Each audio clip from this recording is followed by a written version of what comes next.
Hey everyone, Felix from Nintendo Life here, and today we're here to review for you Absolum for the Nintendo Switch. This review was written by the stupendous Tom Macy and has been adapted into this video by me.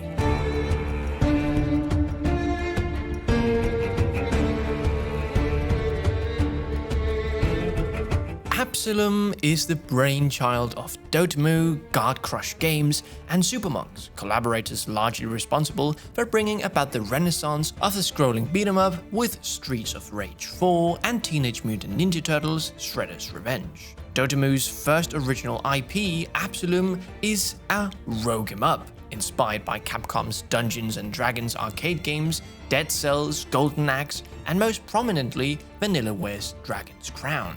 Set in the world of Talum, you're out to thwart the tyrannical reign of Sun King Azra. You begin with a choice of two warriors, Galandra the elf and Karl the dwarf, who are killed in the prologue and revived in the Hearth, a sanctuary that acts as your starting point and hub for character leveling. The story is subtly implemented. Much of it is dictated during play through brief exchanges, points of interest, and narration. An action game ultimately, combat is at the forefront of all you do. In the Grandery, the first of our 4 lands, your goal is to defeat the Underking, but unless done so early by some fascinating feat or skill, this objective takes time.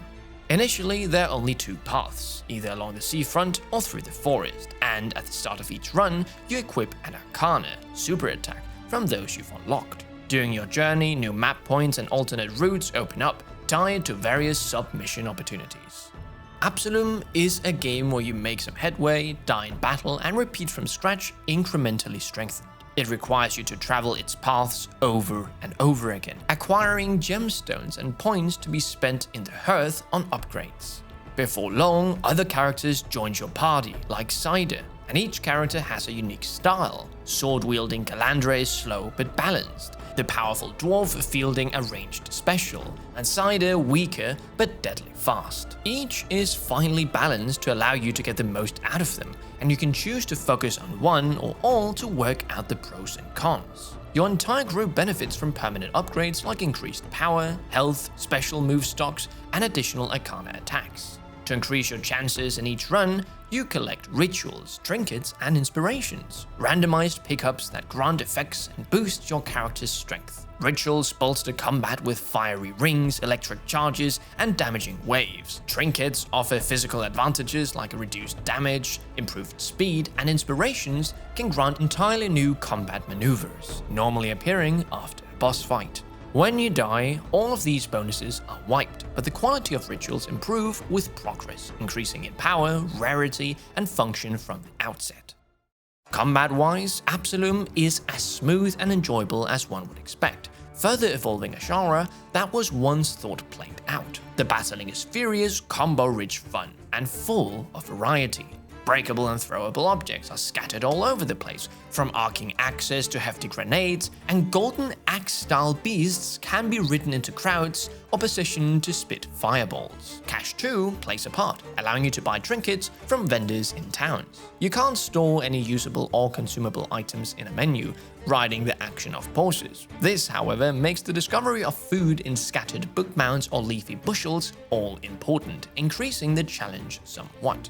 In terms of mechanics, you can dash and engage with light and hard combo mix-ups, jump into start a volley, or lead with a knee, juggling enemies effortlessly. There's a dodge that can be timed to create a knockback, and a clash which requires a timed strike to repel. Both leave the enemy open to punishment, but can be tricky to pull off in the heat of battle. Nailing the timing against bosses is risky but can create huge advantages, especially if the repel effect is tied to a ritual that produces a damaging secondary property. It's worth noting that some characters have a better window of pulling off clashes than others, but their combat motions are slower overall.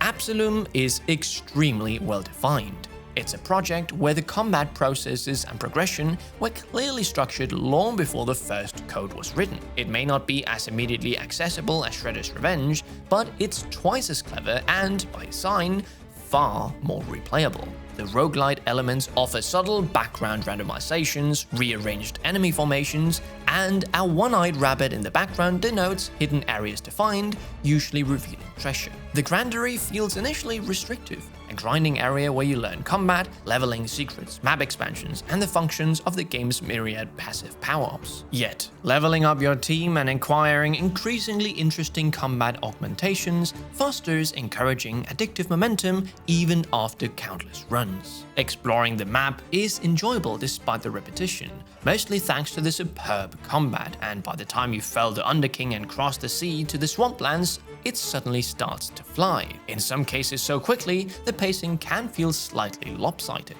While the difficulty does scale with progression throughout, it's always just enough behind your leveling that it's more a test of skill than an impediment, and eventually you will have all you need to one life clear the campaign and defeat Asra. For those who do, a surprise awaits. The developers' greatest success here is taking the existing framework of several titles and honing it into something wonderfully graceful. Fighting is fun, leveling is rewarding, and incremental progress is encouraging. The most dazzling aspect, though, is the broadness of its rituals and trinkets and how these pickups shape a run. You can go all fire all the time or splice electric properties with those of water.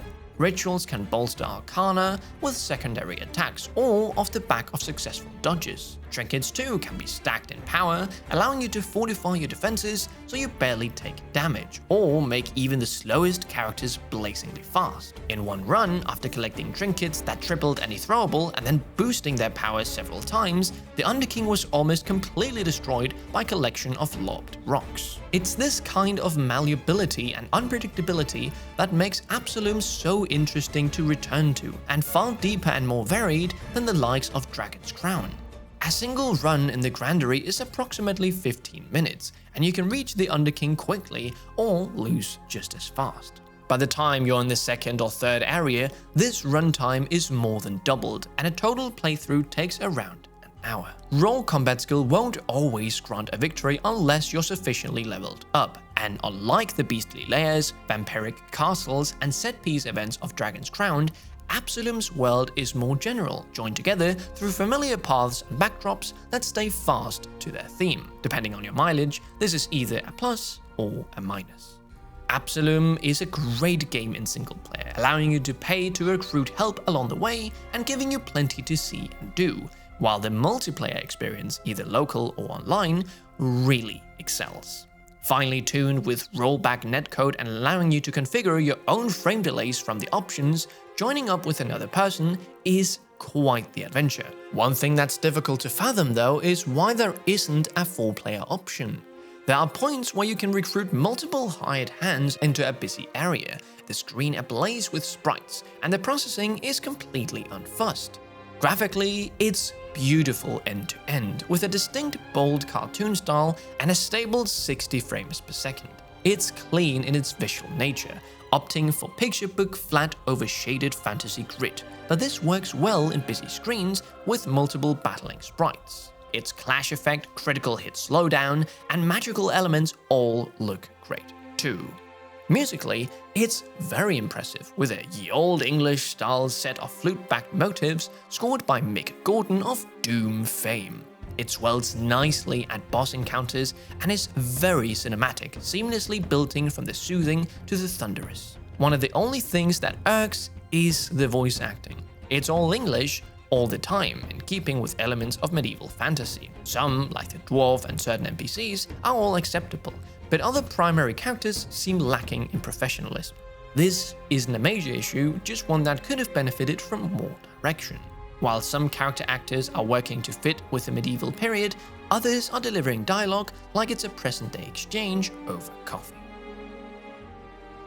So, in conclusion, Absolum is an on-par experience to Dragon's Crown, but a superior game in terms of its key metrics. Its combat, collectible augmentations, and planning are exceptionally well formulated, ensuring no run is ever quite the same, and its strategic options and playstyles are ever deepening. It's incredibly impressive in its reconstitution of arcade, role-playing, and roguelike formats, evolving them into something fresh and exciting. To that end, it's one of the best of its kind, whatever that may be. If you don't enjoy the idea of repetition and grind, you may not fall in love with the initial 5 hours, but the momentum for one more go becomes so compelling after a while that it's impossible to relinquish the pad. We here at Nintendo Life give Absolum for the Nintendo Switch a 9 out of 10.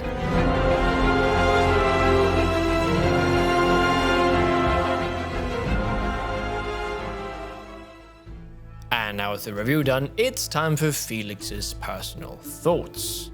Now I know Absolum has been out for quite a while, but I completely missed it when it came out. But I kept hearing about it from friends and on the internet, so I thought, hey, I need to try this game out. So I hit a friend up who also has a Switch too. I know, right? Crazy. And we decided to try the game, and it is so good, you guys. Now, I've not tried and played it myself other than the little intro prologue, because you can't play that with another friend. But I don't see myself playing this alone. I do want to play it with a friend. Right now, I'm just waiting for my friend to have time to play it more. Because, yeah, it's just fantastic to be able to talk on the Switch 2. It ran fantastic, and you also have game chat there. So it just feels like the perfect fit. The gameplay loop works exceptionally well. I love that every time you die, you come back. And not just, oh, you get a little upgrade. It feels like you get like a lot better every time, because you've just collected a lot of the currency that you need to get more life, to get more coins at the start of your run, to give yourself better chances to reach further into the game. I honestly just love a good 2-player co-op game. I loved It Takes Two, I loved Split Fiction, and this is a completely different direction than what I've tried with other 2-player co-op games, and it absolutely nails it. I think the thing I've been mostly impressed about, if I can't say the music, because the music is really good, is just how many new locations it feels like I'm always encountering. Like in the start, oh, okay, I'm gonna go through here every time. Oh, but now there's a different path. Oh, but this location I hadn't seen in this area. Yeah, it's just really nice, and it always just keeps me so impressed with just how much work was put into it. But what do you all think? Have you been playing Absolum, or is this your first time hearing about the game? Either way, I think you should definitely try it out. Thank you all so much for watching, and we'll see you in the next one. Felix from Nintendo Life, out.